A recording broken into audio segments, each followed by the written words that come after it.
I know you don't do debate stuff, but this Charlie Kirk replacement just got rolled on live TV. Charlie Kirk replacement? I guess that is how it works for these people. That's the life of a right-wing pundit, you know? You have a funeral that's basically just a campaign rally. Trump shows up, forgets who you are, and talks about himself. And then day two, people are like, well, we still need a smarmy, young, like, debate-oriented college campus TPUSA kind of guy. So let's just go with this idiot, you know? No one actually likes you for you. And why would they? What's actually coming across to you guys? Oh, God, it's on Newsmax? Here's me rolling the new Charlie Kirk so badly in a debate the moderators had to step in. You know what? I'm curious. Isn't this dipshit the one who was on the private jet where he was talking about how he's going to, like, go to a college campus to explain why you can't have healthcare? Yeah, well, here's the thing. First of all, I like your suit. I wasn't talking about you in particular. But also, I want to respond to something Brylan said really quickly, because I was at Trump's Madison Square. Both of these people look 10 years old to me. I knew it would happen one day. You know that feeling you get when you realize that the people who used to look old to you are now you? I remember I was in elementary school and I did something embarrassing on the playground. It was something minor. I think I made like a face or something. Like I was like imagining a fantasy battle in my head and I made a face that corresponded. I have no idea. It was like 20 years ago.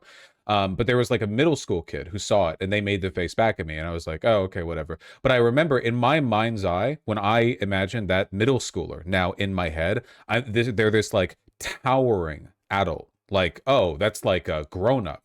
And now middle schoolers look like tiny, they look like tadpole eggs, you know? They look like little orbs that roll around and just kind of get blown around by the wind. It's crazy, you know?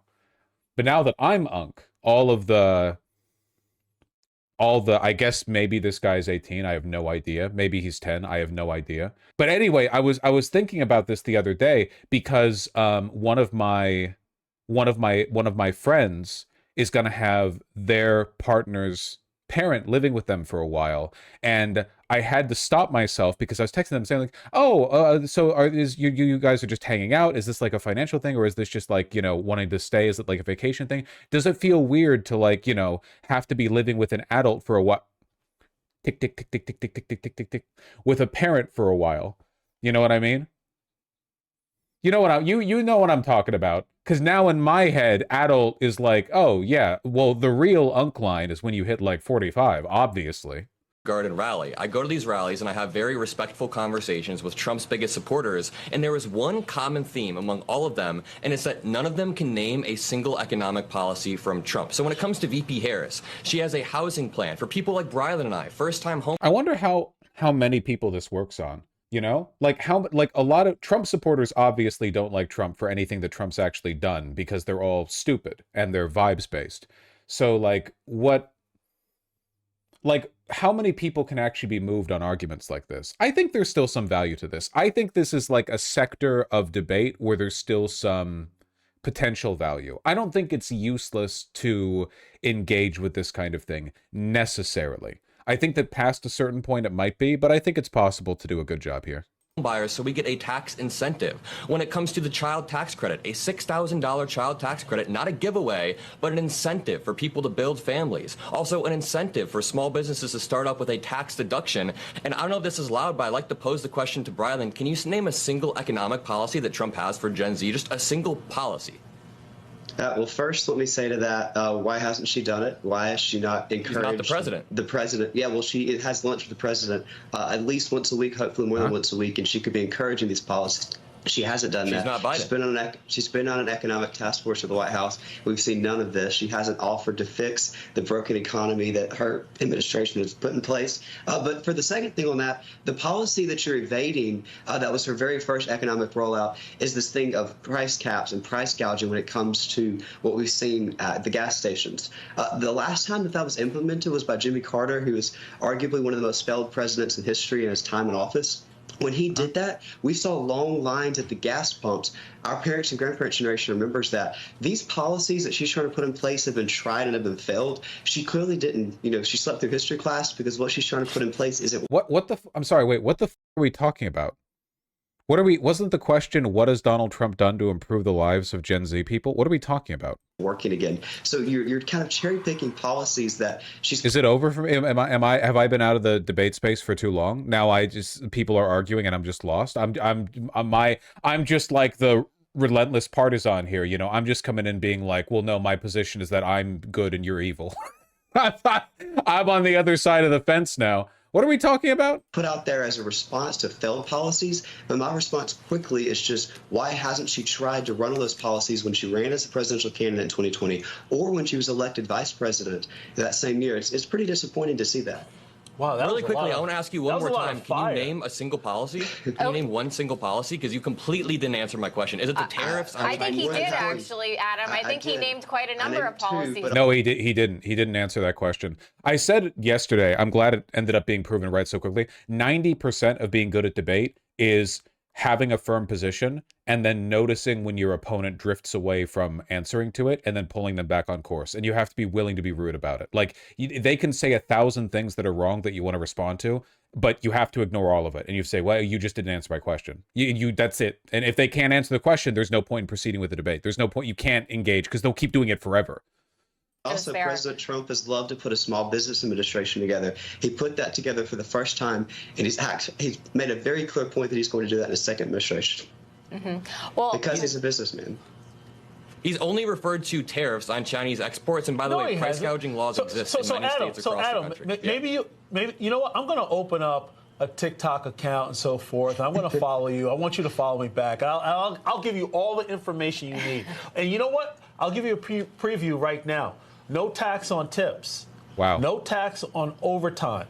And for your mama and your daddy, your grandparents. I appreciate him stepping in because this kid wouldn't provide an answer. No tax on Social Security. So that's actually when you look at it, President Trump is like Oprah. He's giving something to everyone, including you. Why didn't he do that his first 4 years, though? Why didn't he already do that? I can put the same question back because to he you. was actually creating a foundation. In 2018, the largest tax cut in modern American history. And he created such a good foundation that 92% of his advisors turned on him. All of his closest generals turned on him. He lost his vice president. What kind of person builds a foundation that they have to completely restart fresh their next administration? I mean, Brylan, can you tell me why Mike Pence isn't his VP anymore? I wonder if... See, I think stuff like this doesn't work because from the perspective of the Republicans, Trump losing his entire cabinet from his first term is him like purging the swamp or whatever, because now he has only loyalists around him as opposed to like a mix of loyalists and Republican Party insiders. I don't think they don't see that as a negative. Like they see it as Trump shedding the fat, basically. I don't know. I appreciate you asking the questions, but I'm going to take the reins back since we're the hosts. I have some questions here. Wow, no faith in this kid. Jesus Christ. Brylan, in terms of the display we saw on Sunday with Tim Walz and AOC, what do you make of their back and forth on Twitch with Tim Walz saying that AOC could potentially be the speaker? Wait, how old is this? This isn't recent at all. How long ago was this? This happened a while ago. It's pre-election. Okay, there were a couple of there were some conjugations there that made me think they were referring to things weirdly. Yeah, this is old. Okay. Okay, so this is being posted in response to this. This is the new Charlie Kirk.